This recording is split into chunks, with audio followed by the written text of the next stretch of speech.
Good evening everyone. I am Advocate Harpreet. People know me as Preeti Gupta as well. I am practicing in Ambala, Derabasi and Chandigarh High Court as well. आज जो मेरा topic है वो है जो jail में custody में जो लोग होते हैं उनके ऊपर है ये टॉपिक। एज एन एडवोकेट मैंने बहुत बार देखा है कि कई बार जो एक्यूज पर्सन्स होते हैं जो जेल में कस्टडी में कन्विक्शन के बाद अपनी सज़ा काट रहे होते हैं या फिर जुडिशियल कस्टडी में होते हैं, तो कई बार उनको प्रॉब्लम फेस आती है कि जो उनके साथ उनके बैरक में लोग होते हैं वो उनको बहुत परेशान करते हैं और मारते हैं, पीटते हैं, खाना उनका छीन लेते हैं, काफ़ी उनको टॉर्चर किया जाता है, सोने नहीं देते हैं। तो इस ढंग से कई बार जो है क्लाइंट्स जो है वो आते हैं और ये कहते हैं कि जो हमारा घर का फैमिली मेंबर जो जेल में है उसको वहाँ पे तंग किया जा रहा है। तो इस रिगार्डिंग आप लोग क्या कर सकते हैं वो मैं इस वीडियो में बताना चाहती हूँ।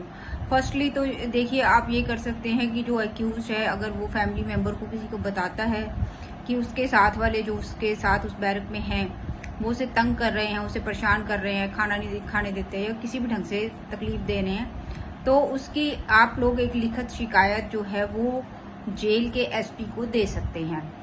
जेल का एसपी फौरन एक्शन लेता है। आप रिक्वेस्ट कर सकते हैं कि जो आपका फैमिली मेंबर है उसका बैरक चेंज किया जाए। कई बार ऐसा भी होता है कि इसमें बड़े अधिकारी भी कई बार एक्यूज ये कहते हैं कि नहीं इसमें तो बड़े अधिकारी भी शामिल हैं, मैं एसपी को नहीं देना चाहता, उसको सब कुछ पता है लेकिन फिर भी एक्शन नहीं ले रहा है।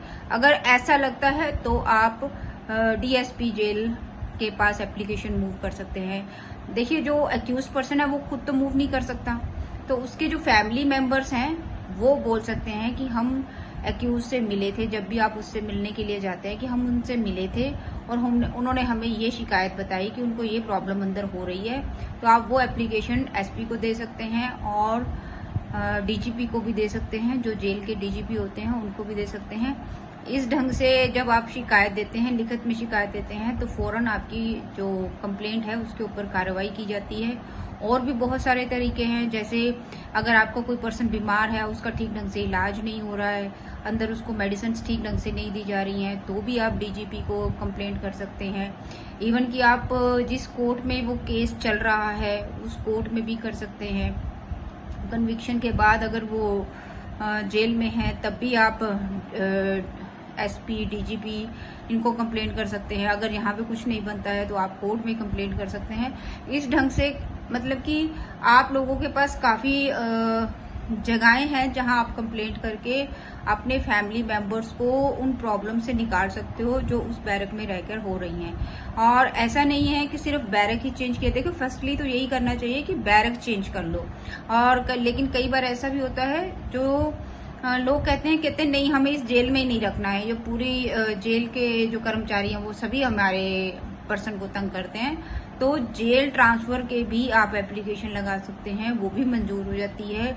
आपके पर्सन को, आपके फैमिली मेंबर को जो जेल में कस्टडी काट रहा है उसको फिर एक जेल से दूसरी जेल में शिफ्ट कर दिया जाता है। बस करना ये है कि आपने एप्लीकेशंस मूव करनी है। निचली जगह से स्टार्ट करेंगे तो ही हम कोर्ट तक जा सकते हैं कि हमने नीचे शिकायत दी थी लेकिन कुछ नहीं हुआ, तो उसके बाद हम कोर्ट में एप्लीकेशन मूव कर सकते हैं। Thank you so much.